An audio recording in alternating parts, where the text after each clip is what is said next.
Pemirsa, Anda menyaksikan CNBC Indonesia dalam Economic Update 2025 bersama saya Bunga Cinka, dan saat ini saya bersama dengan Bapak Tatang Yuliono selaku Deputi Bidang Koordinasi Tata Niaga dan Distribusi Pangan Kemenko Bidang Pangan. Pak, apa kabar?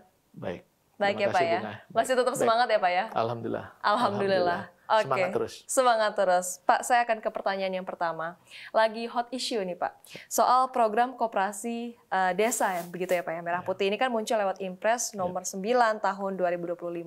Kemudian dari sisi koordinasi sendiri, dari Tata Niaga dan juga distribusi pangan Pak, sebetulnya seberapa krusial pembentukan koperasi ini untuk memperkuat ketahanan dan juga kedaulatan pangan Pak? Ya, terima kasih Bunga. Acara ini akan membantu saya untuk mensosialisasi betapa krusialnya koperasi desa Kelurahan Merah Putih. Yang pertama tentu visi misi Presiden menyatakan bahwa kita harus swasembada pangan. Di situ pasti akan ada ketahanan pangan. Dari sisi distribusi dan kemudian dari sisi tata niaga, koperasi desa Kelurahan Merah Putih ini adalah bagian daripada proses kita menuju swasembada. Bisa dibayangkan nanti apabila koperasi desa Kelurahan Merah Putih ini ada di seluruh Indonesia, which is ini ada 80.000, tentu distribusi pangan kita akan merata di seluruh Indonesia. Kita akan memiliki hulu hilir untuk swasembada pangan itu, baik dari hulu dari produksinya sampai ke hilirnya yaitu konsumsinya, itu akan bisa kita padukan melalui bisnis ataupun melalui proses yang ada di koperasi desa Kelurahan Merah Putih. Dan karena sangat luasnya Indonesia, desa dan Kelurahan Merah Putih ini akan menjadi kaki tangan ataupun menjadi saluran distribusi bagi swasembada pangan ataupun produk pangan kita di seluruh Indonesia. Oke, tadi Bapak menyebutkan bahwa target dari pemerintah 80.000 ya Pak ya. Hingga saat ini sudah terbangun berapa Pak? Dan target rampungnya ini kira-kira kapan? Iya, saya mungkin bisa memulai dari tahap awal sampai akhir nanti ya. Tahap awalnya itu kita memang mulai sejak ada Impres 9. Kita sudah mulai, mulainya ini adalah selalu dengan musyawarah desa atau Kelurahan Merah Putih di seluruh Indonesia. Alhamdulillah kita sudah melampaui 80.000 target kita akan pasti 80.000 musyawarah itu sudah selesai dan sudah akan mencapai ke sana. Kemudian dari musyawarah desa Kelurahan Merah Putih yang kita targetkan itu selesai di 30 Mei dan sudah selesai karena hari ini adalah tanggal 20 Juni, kita sudah selesaikan musyawarah desa Kelurahan Putih. Kita punya target di 30 Juni untuk membentuk 80.000 koperasi desa Kelurahan Merah Putih yang memiliki izin administrasi hukum umum dari pemerintah. Dan saat ini per tanggal 20 kita sudah mencapai 55.000. Artinya secara bertahap dan secara real time kita pantau bahwa kita memiliki target di 30 Juni ini kita memiliki 80.000 koperasi desa Kelurahan Merah Putih yang memiliki izin untuk koperasi. Target berikutnya adalah kita akan menyampaikan pada hari koperasi di tanggal 12 Juni itu bagaimana perkembangannya, bagaimana izin-izinnya. Kemudian kita punya target di 28 Oktober. Kita akan meluncing bahwa koperasi desa Kelurahan Merah Putih telah memiliki bisnis, telah berjalan di seluruh koperasi di seluruh Indonesia. Demikian, Bunga. Oke, jadi artinya 30 Juni, kemudian 12 Juli, kemudian Oktober, begitu ya Pak? Baik. Pak, melihat kondisi lapangan saat ini, bagi Anda, apakah target tersebut realistis, Pak? Dan untuk melihat atau mengindikator keberhasilannya itu bisa dilihat dari mana, Pak? Ya, tahapan adalah musyawarah desa Kelurahan Merah Putih. Kita optimis dan terbukti bisa. Ini adalah kerja sama, gotong royong, kolaboratif antara pusat, provinsi, dan kabupaten. Di pusat memiliki Satgas Satgas Nasional dipimpin oleh Pak Menko Pangan. Di bawahnya seluruh menteri, kemudian ada ketua pelaksana harian dari masing-masing wilayah. Ada wilayah 1, wilayah 2, wilayah 3, wilayah 4. Kemudian di provinsi kita juga punya Satgas provinsi. Satgas provinsi diketuai oleh gubernur. Kemudian di kabupaten kita memiliki Satgas kabupaten ataupun kota. Sehingga kita meyakini dengan struktur organisasi seperti ini kita mampu optimis menyelesaikan tugas dari presiden ini dengan tepat waktu. Yang kedua, indikatornya adalah tentu tadi yang saya sampaikan. Jumlah berapa yang sudah melaksanakan musyawarah desa, membentuk koperasinya siapa, pengurusnya siapa, namanya apa, itu adalah indikator pertama. Untuk yang tahap sampai 30 Juni. tahap untuk 30 Mei. Di 30 Juni indikatornya adalah terbentuknya nomor AHU, nomor administrasi hukum umum bagi koperasi. Jadi dua indikator itu kami akan optimis menyelesaikannya dengan tadi ada Satgas Nasional, Satgas Provinsi, kemudian Satgas Kabupaten. Dari dua indikator tersebut Pak Tatang, tantangan yang paling berat di mana Pak? Misalnya saya sebut tantangan pada saat musyawarah desa Keluaran Putih. Memang tantangannya yang pertama jaringan. Karena dengan jaringan elektronik, karena ada proses setelah musyawarah itu harus mengupload dokumen-dokumen yang ada di dalam koperasi ataupun di dalam musyawarah itu, baik berita acara, baik kemudian KTP dari pengurus, kemudian daftar hadir, itu Wi-Fi ataupun jaringan itu menjadi kendala. Yang kedua memang komunikasi. Komunikasi karena desa atau kelurahan kita jangan dibayangkan seperti Jakarta yang dekat ya. Bayangkan saja di Papua yang begitu besar dengan jumlah desa yang cukup banyak, bagaimana kita mencapai, mengasistensi dan memastikan pelaksanaan musyawarah itu berjalan. Itu menjadi kendala. Jadi geografis yang akan menjadi kendala. Tetapi dengan sudah dilaksanakannya musyawarah desa Kelurahan Merah Putih di seluruh Indonesia dengan mencapai angka 80.000, berarti kendala itu bisa kita selesaikan. Yang kedua memang koordinasi pada saat penerbitan dari izin itu sendiri, karena ada tahapan dari musyawarah ke notaris, notaris kepada sistem AHU. Disinilah ada kendala. Tapi kita sudah selesaikan ini. Selesainya seperti apa?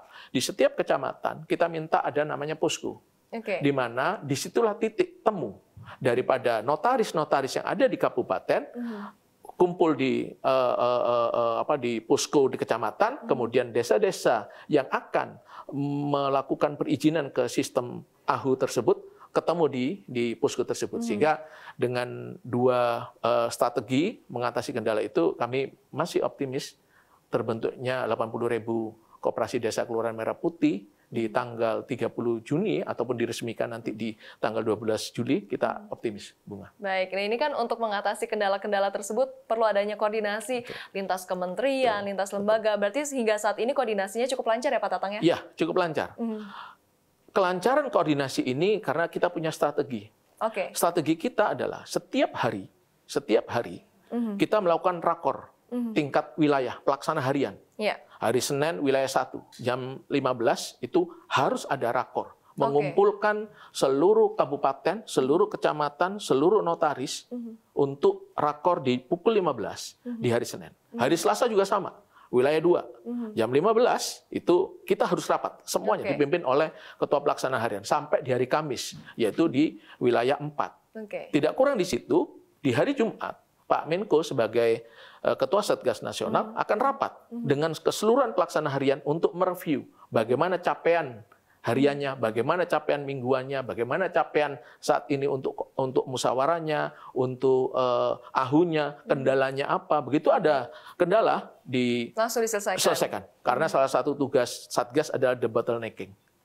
Ya, jadi dengan adanya rapat harian, kita koordinasi yang tadi ditanya apakah bisa berjalan dengan baik dengan antar KL, insya Allah bisa berjalan dengan baik. Baik. Nah Pak Tatang, kita semua tahu ya Pak ya, ini salah satu tujuan utama dari dibangunnya koperasi ini adalah untuk memangkas rantai pasok pangan, begitu ya. Jadi lebih mudah tadi seperti yang Anda sebutkan distribusinya. Nah, strategi apa nih Pak yang disiapkan agar koperasi ini benar-benar bisa menekan biaya distribusi dan juga menutup ruang peran tengkulak nih Pak yang udah bertahun-tahun gitu ya, jadi isu gitu. Makasih Bunga. Salah satu tujuannya memang seperti itu. Jadi dengan kita mengadakan koperasi Desa Kelurahan Merah Putih, kita ingin memotong. Kita sudah paham di dalam tata niaga ataupun dalam perdagangan itu selalu ada middleman, tengkulak-tengkulak. Dengan adanya koperasi ini kita harapkan sumber daripada barang itu misalnya gas. Gas itu ada di Pertamina. Kemudian beras ada di ID Food. Dikelola oleh BUMN milik kita, BUMN.